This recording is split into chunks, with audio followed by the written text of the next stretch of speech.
পুরুষদের সাক্ষীর চেয়ে দুর্বল কেন? অর্থাৎ দুজন মহিলার সাক্ষী একজন পুরুষের সাক্ষী সমপর্যায়ের, বিষয়টি বুঝিয়ে বললে ভালো হতো।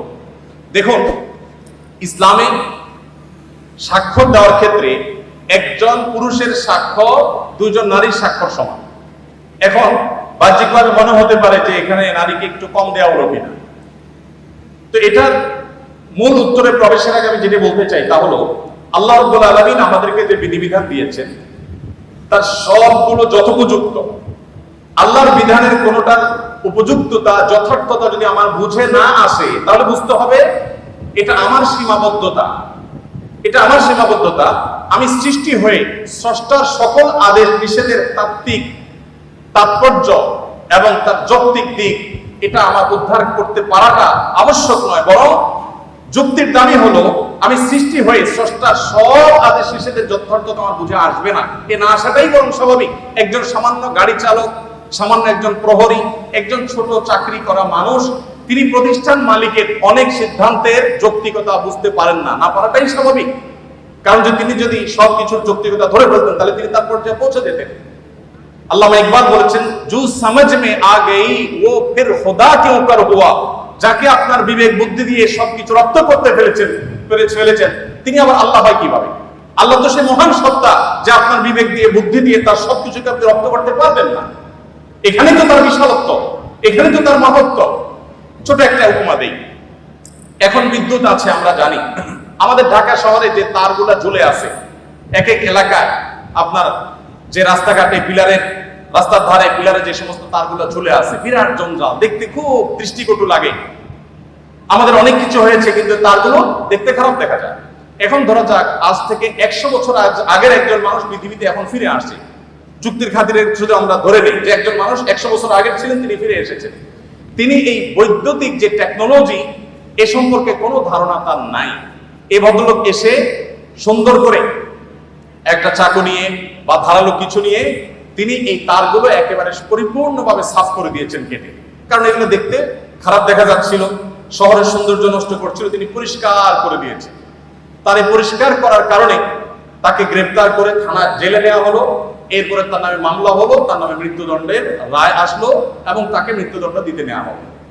এই লোক যদি বলে যে আমাকে মৃত্যুদণ্ড দেওয়ার কি যৌক্তিকতা থাকতে পারে, বলে আমি সামান্য একটু তার কাটছি, ভালোর জন্য কাটছি, যদি খারাপও করে থাকি তো একটা জঞ্জালিত, আমাকে মৃত্যুদণ্ড কেন দিতে হবে? যদি বলা হয় যে তোমার এই তার কাটার কারণে বহু হসপিটালে লাইফ সাপোর্টে থাকা রোগী মারা গেছে, তোমার এই তার কাটার কারণে বহু ক্ষয়ক্ষতি হয়েছে, এই জন্য তোমাকে শাস্তি দিতে হবে, এই যুক্তি দিয়ে তাকে বোঝানো যাবে? বলে 100 বছর আগের মানুষ পৃথিবীতে আজকে আসছে, সে বিদ্যুৎ সম্পর্কে কোনো ধারণা নেই, দেখেও নেই কিছু। এই লোককে যতই যুক্তি দিয়ে বোঝানো হোক যে তোমার সামান্য এই তার কাটার কারণে অনেক ক্ষতি হয়ে গেছে, এটা কি সে বুঝবে? বুঝবে না। আমরা যে এক জায়গায় সুইচ দিলে আরেক জায়গায় ফ্যান ঘোরা শুরু হয়, এখন তো আপনার কমান্ডে অর্ডার করা যায়। এই যে ওয়ালে সুইচ দিলে ফ্যান জ্বলে, ফ্যান ঘুরে, আবার সুইচ বন্ধ করলে ফ্যান থেমে যায়, এই টেকনোলজি যিনি জানেন না, এরকম 200 বছর আগে, 150 বছর আগে, 100 বছর আগের মানুষ যদি পৃথিবীতে আজকে এসে তাকে যদি বোঝানো হয় যে এটা টিপ দিলে এটা ঘুরবে, সে বলবে ইয়ার কি মারো না, এটা কিভাবে সম্ভব? তো মানুষের টেকনোলজি সম্পর্কে ধারণা না থাকলে তার কাছে সেটা অযৌক্তিক মনে হয়, ইলজিক্যাল মনে হয়। তো যিনি টেকনোলজির সৃষ্টিকর্তা, আল্লাহর টেকনোলজি সম্পর্কে আপনার যে আইডিয়া না থাকে, আপনি প্রশ্ন করবেন ভাই এটা কিভাবে সম্ভব? আমরা একবার সুবহানাল্লাহ বললে এতগুলো গাছ হয়ে যায়, জান্নাতে এটা এটা হয়ে যায়, এগুলো শুনে আমাদের মনে প্রশ্ন জাগতে পারে কিভাবে সম্ভব? মুখ দিয়ে সুবহানাল্লাহ বলবো আর ওখানে গাছ হয়ে যাবে, কেমনে সম্ভব? এখন আপনারা ভয়েস কমান্ড সম্পর্কে জানেন। ভয়েস কমান্ড এমন ভাবে সেট করা সম্ভব যে এখান থেকে আপনি ভয়েস কমান্ড দিবেন, আরেক জায়গায় কাজ শুরু হয়ে যাবে। সম্ভব না? সম্ভব না। তো মানুষের টেকনোলজি যদি এই হয়, তাহলে আল্লাহর টেকনোলজি কি না হতে পারে? তো এই জন্য ভাইকে আমি প্রশ্ন উত্তর প্রথমে বলতে চাই, আমি হয়তো একটা যুক্তি আপনাকে দিতে পারবো। সবচেয়ে বড় যুক্তি হলো আল্লাহ রাব্বুল আলামিন নির্দেশ করেছেন মেয়েদের 2 জনের সাক্ষ্য পুরুষদের 1 জনের সাক্ষ্যের সমান। এর পেছনে যুক্তিকতা কি, তাৎপর্য কি, যথার্থতা কি, আমার বুঝে আসুক আর না আসুক, এটাই সত্য, এটাই বাস্তবতা, এর নামই ঈমান। আর যদি বলেন যে আমার বুঝে আসলে আমি মানবো, না বুঝে আসলে মানবো না, তাহলে তো আল্লাহর প্রতি ঈমান আনলেন না, আপনার বুঝের প্রতি ঈমান আনলেন। যাই হোক, এখানে সাক্ষ্যের একটা ব্যাপার হলো যে সাধারণত সাক্ষ্য দেওয়ার যে বিষয়গুলো ঘটে এগুলো পুরুষরাই সাধারণত দেখে, মেয়েদের দেখার পসিবিলিটি কম থাকে। তারা থাকেন পর্দায়, তারা থাকেন বাসা বাড়িতে, তারা থাকেন নিজস্ব আঙ্গিনা, নিজস্ব আলোয়, পুরুষদের সাক্ষ্য দেওয়ার সম্ভাবনা এবং তাদের সাক্ষ্য দেওয়ার সুযোগ অনেক বেশি থাকে, নারীদের জন্য সেটা অনেক কঠিন থাকে। তারা থাকেন পর্দার মধ্যে, তাদের পর্দার মধ্যে থেকে সাক্ষ্য দেওয়ার জন্য সংশ্লিষ্ট বিষয়ে দেখা, প্রত্যক্ষ করা তুলনামূলকভাবে একটু কঠিন এবং সম্ভাবনা অনেক কম। হয়তো সেই কারণেই দুইজন নারীর সাক্ষ্যকে একজন পুরুষের সাক্ষ্যর সমান ধরা হয়েছে, ধর্তব্য করা হয়েছে। এর বাইরে বহু যৌক্তিকতা বিভিন্ন গবেষকরা, বিশ্লেষকরা দিয়েছে। আমি মূল সূত্র সেটাই বললাম যে আল্লাহ তাআলা যেটা বলেছেন এর চেয়ে যৌক্তিক আর কিছু হতে পারে না।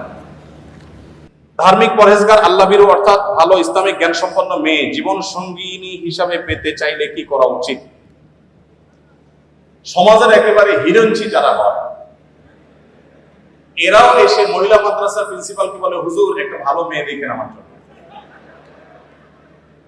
এখন সময়টা এরকম হয়ে গেছে, সবাই বিয়ের জন্য একটা করে রাবেয়া নসরি খোঁজে, মানে একটা ভালো মেয়ে খোঁজে, কিন্তু নিজে ভালো হওয়ার কোনো মুরদ নাই।